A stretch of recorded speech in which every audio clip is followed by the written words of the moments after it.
The thing about your immunity system is that it has to be built up. Nobody is born with a full-on immunity that can take on any and every diseases, which is why children are very sickly. They get sick often. They always got that snotty nose and all kind of diseases. And in fact, well, any learned physician would tell you that it is best to expose your children to certain conditions when they're young so that they will develop immunity. And take, for example, chickenpox and all kinds of other things very similar like it. When you're young, you can take it head on and never have it again. But if you're not sick as a child, you can get sick as an old man, and well, it's not going to have the same result because now you're not going to have the strength to handle it and survive. So in many regards, it is best for you to be sickly as a child so that you are healthy as an adult, because your immunity has some strength to it, it has some grit, because it is so trained up in all of these battles, and it knows how to handle foreign intruders inside of your body. And well, naturally, the spiritual works in a very similar fashion. I find it that most people do not make the correlation between the physical and the spiritual, and they fail to realize that the whole purpose of the physical is to mirror the spiritual, so that we could learn about the spiritual by looking at the physical. And when you're born again in the spirit, it works the same way. You're going to get sick, all kinds of diseases and all kinds of foreign invaders and all kinds of viruses and germs. We call them spirits and demons. I was talking to Stephen, I suffer a lot sometimes, usually at sleep. That is when we are most vulnerable, when we are in the spirit, dreaming. And I get attacked by so many demons and spirits, and it's tormenting, and sometimes it's just horrible. And Stephen goes, well, I haven't had these kind of dreams in years. I said, well, yeah, you've been walking with God for over 55 years. You're already old. I'm just a baby, and Papa gave me this understanding. He's building my immunity system. He's exposing me like a vaccine. You get exposed to small doses of evil, small doses of spiritual attacks, oppression, so that you learn how to fight it, how to overcome it, how to resist, so that you can get stronger, and later, as you mature, you already have that strength built into you, so you don't have to put that much emphasis. Your immunity kicks in and you don't even feel it. You don't even know that you have a foreign bacteria in your body. Your body is so strong, you don't get the symptoms of a disease. You think about it, the only time you get sick is when your body is struggling to handle the attacker. Therefore, it starts showing symptoms. You start getting fever, you start getting snot, you start getting a cough, you start getting weak, and all kinds of other things when your body is now in disorder, because it has to move things around, it has to strengthen and boost your immunity, because it needs more support. It cannot just take it on. But if everything is well in your body, you're not going to even know that you've been exposed to COVID, or, I'm just giving you an example, because your body just knows how to fight and defeat the enemy. And with many diseases, once you attack them once and overcome, your immunity memory remembers the certain pathogen, so that the next time you get the same one, it already knows how to defeat it. And once again, the spiritual works the same way. The same spirit that come to attack you, over time, you learn how to fight it, how to resist it, how to destroy it before it even affects you, before you even feel it.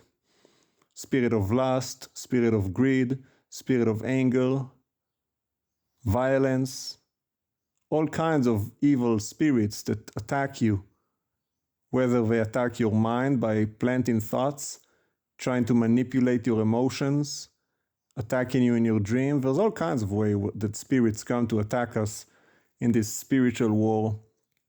And they all want to oppress you, and if they could, they would love to possess you.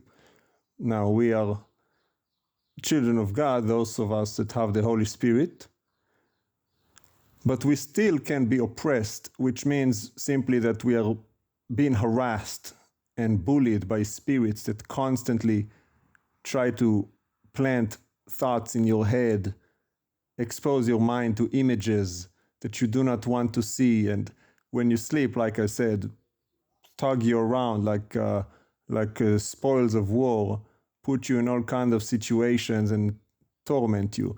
They can't actually hurt us, but they can sure torment us.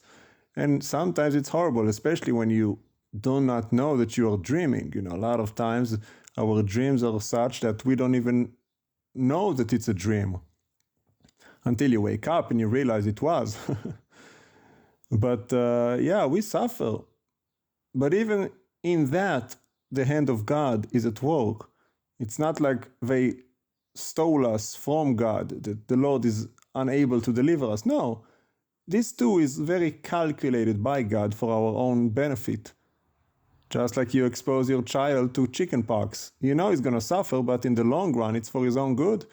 Get it out of the way so that his immunity can grow and strengthen itself, so that he can handle more diseases as an adult and be stronger, have a firm foundation, so that he be healthy. And the Lord does it for us spiritually. As you grow and you come to the Lord, you're going to suffer. But rejoice, because this too is for your own good. The Lord loves us and He gives us what we need, not just what we want. Sure, He gives us an ice cream every now and then, but not every day. You don't give candy to a child every day, all day. It's okay to give him a treat every now and then, but you need to give him what he needs to have. And we are children, so what do we know?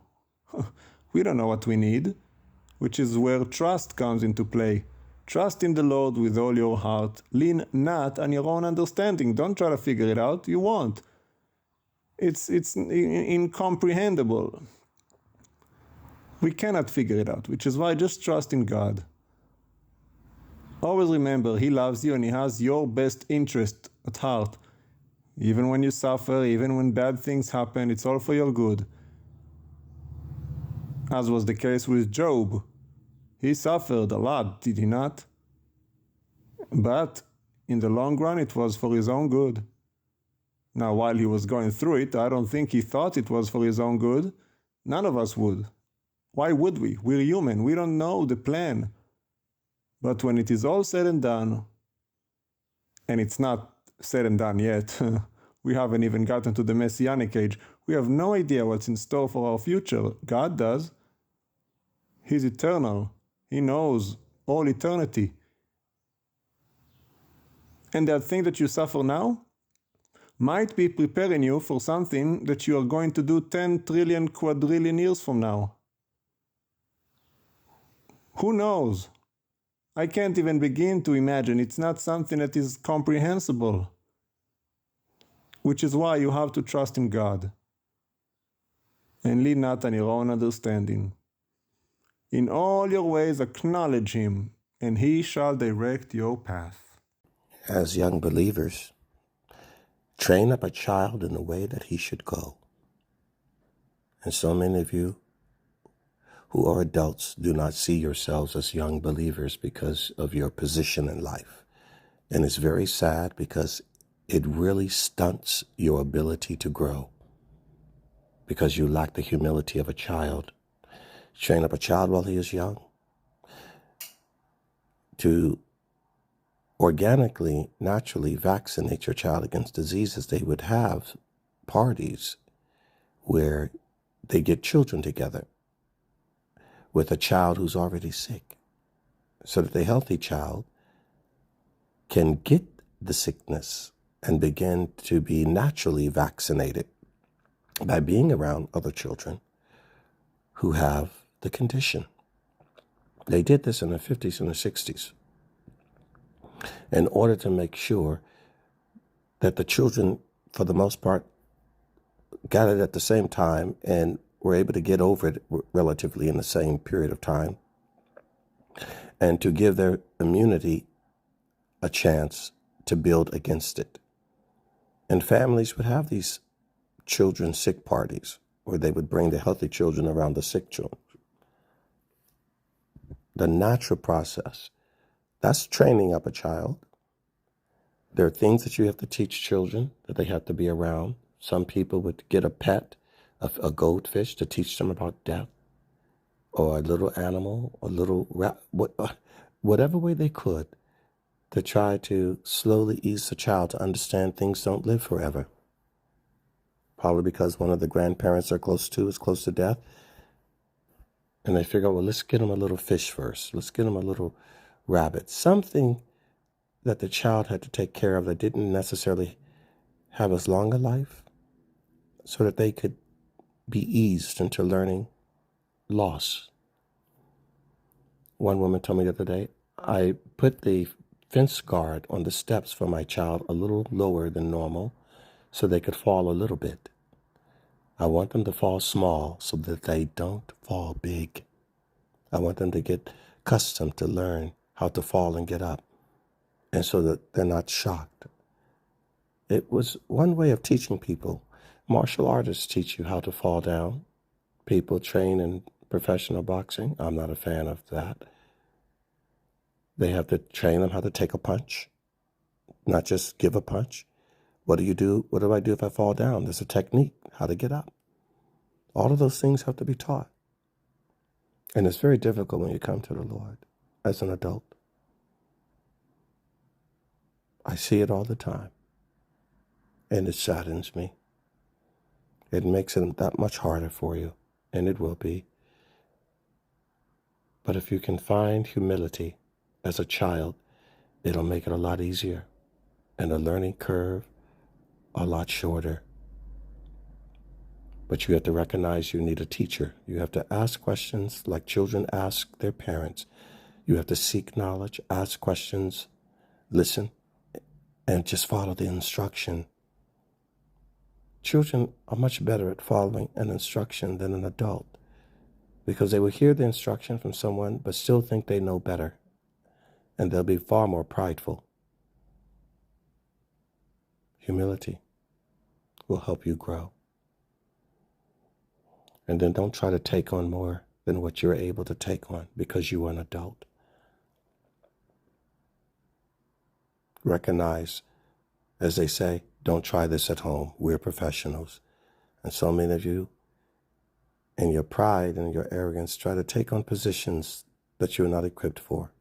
You do more harm than damage because you are masked under good intentions and poor wisdom.